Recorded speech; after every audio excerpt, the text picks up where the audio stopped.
Hello बच्चों, let's see this question. This is an assertion and reason based question जिसमें आपको assertion और reason दिया हुआ है और इससे रिलेटेड चार ऑप्शन दिए हुए हैं। इन चारों में से आपका कोई सा एक ऑप्शन बिल्कुल सही आंसर है। तो आइए पहले हम अपने असर्शन और रीजन को पढ़ते हैं।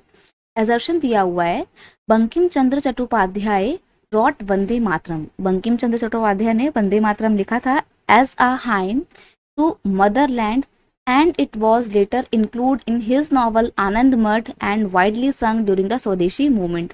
ये जो वंदे मातरम है ये बंकिम चंद्र चट्टोपाध्याय ने मदरलैंड के एक सॉन्ग के तौर पे लिखा था।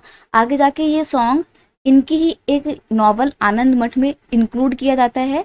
और जब स्वदेशी मूवमेंट 1905 में लॉन्च किया गया था तो उस दौरान इसको बहुत बड़ी तादाद में लोगों के द्वारा गाया जा रहा था। ये आपको एजर्शन दिया हुआ है। रीजन दिया हुआ है, Rabindranath Tagore painted his famous image of Bharat माता। रविंद्रनाथ टैगोर ने अपनी बड़ी फेमस इमेज बनाई थी भारत माता की, which is portrayed as an aesthetic figure, जिसमें भारत माता को एक एस्थेटिक यानी कि साध्वी की इमेज में दिखाया गया था। हु इज काम, जो कि एकदम शांत सी, कंपोज थी, डिवाइन यानी कि दैवीय शक्तियों से भरी हुई, और स्पिरिचुअल थी, आध्यात्मिक थी। आध्यात्मिक मतलब वही पूजा पाठ से रिलेटेड थी वो। ठीक है, तो आप देख सकते हो ना, साध्वी मतलब साधु, साधु की जो वाइफ होती है या लेडी साधु जो होती है वो साध्वी होती है, एसेटिक होती है। तो आप यहाँ पे देख सकते हो ये साध्वी किसको दिखाती है, हिंदू धर्म को दिखाती है, स्पिरिचुअलिटी को दिखाती है। राइट, ये आपको रीजन दिया हुआ है। ऑप्शन आपके कुछ इस तरीके से हैं, both assertion and reason are true but reason is correct explanation of assertion। Next option है, both assertion and reason are true but reason is not a correct explanation of assertion।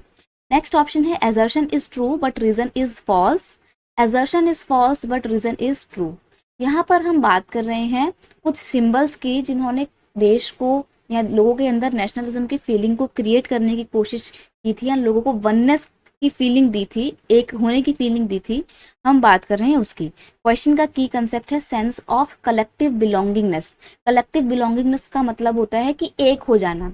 आपस में country के सभी लोग जब एक हो जाते हैं, उनके अंदर नेशनलिज्म की फीलिंग क्रिएट होती है और वो अपने देश के लिए, देश के इंडिपेंडेंस के लिए स्ट्रगल करने को तैयार होते हैं, उसको बोला जाता है सेंस ऑफ कलेक्टिव बिलोंगिंगनेस। तो यहाँ पर जो हमारे को एजर्शन दी है कि बंकिम चंद्र चट्टोपाध्याय जी ने वंदे मातरम लिखा था, और ये वंदे मातरम भारत माता के एक गाने के लिए के तौर पे लिखा गया था, जिसको आगे जाके उन्होंने आनंद मठ नाम की अपनी किताब में इंक्लूड भी किया था। और इसी वंदे मातरम को स्वदेशी मूवमेंट के दौरान बहुत वाइडली गाया भी जाता है। वाइडली मतलब बहुत बड़ी मात्रा में गाया जाता है। सभी लोग स्वदेशी मूवमेंट के दौरान, प्रोटेस्ट के दौरान, प्रोसेशन जब निकाल रहे थे, यात्रा निकाल रहे थे, तो वंदे मातरम गाया करते थे। तो ये बिल्कुल सही है कि वंदे मातरम बंकिम चंद्र चट्टोपाध्याय जी ने लिखा है। स्कूल की प्रेयर में आप लोग गाते होंगे वंदे मातरम, नेशनल सॉन्ग इसको बोला जाता है। और ये स्वदेशी मूवमेंट के दौरान, स्वदेशी मूवमेंट कब हुआ था ये पता होना चाहिए आपको।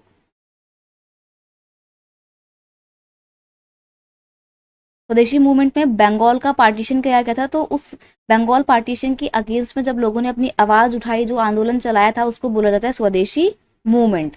ठीक है, लॉर्ड कर्जन ने बंगाल को टू हिस्सों में, टू पार्ट्स में डिवाइड कर दिया था, ईस्टर्न बंगाल और वेस्टर्न बंगाल। तो लोगों को ये पसंद नहीं आ रहा था कि बंगाल का पार्टीशन क्यों किया जा रहा है, इसलिए बंगाल पार्टीशन के अगेंस्ट में लोगों ने स्वदेशी मूवमेंट को स्टार्ट किया था।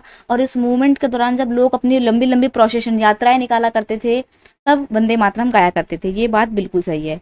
आपको रीजन दिया हुआ है कि Rabindranath Tagore painted his famous image of Bharat माता। रविंद्रनाथ टैगोर ने भारत माता की एक बहुत ही फेमस इमेज बनाई थी, जैसा कि आप यहाँ पे देख सकते हो, भारत माता की ये इमेज है। और ये इमेज ड्रॉ की गई थी 1905 में।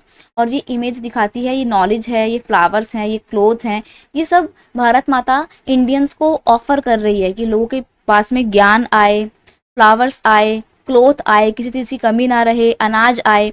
ये सब चीजें दिखा रही है भारत माता की ये इमेज। और ये एक स्पिरिचुअल इमेज है क्योंकि इसमें भारत माता को एस्थेटिक फॉर्म में दिखाया गया है। तो ये बात भी बिल्कुल सही है, लेकिन प्रॉब्लम यहाँ पर ये आ रही है कि जो रविंद्रनाथ टैगोर हैं, उन्होंने ये पेंट ड्रॉ नहीं किया था, उन्होंने ये भारत माता की इमेज नहीं बनाई थी। दिस इमेज ऑफ भारत माता वॉज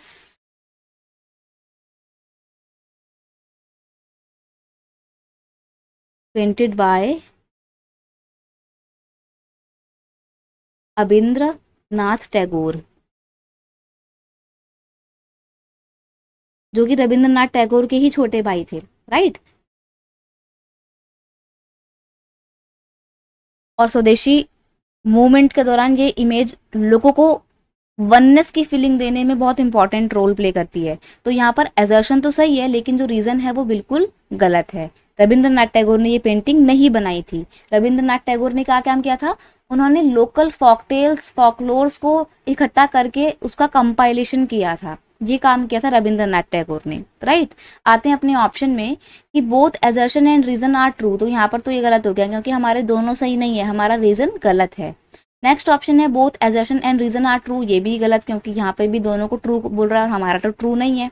नेक्स्ट है assertion is true but reason is false, यही आपका सही आंसर है क्योंकि हमारी एजर्शन तो ठीक है बट रीजन सही नहीं है।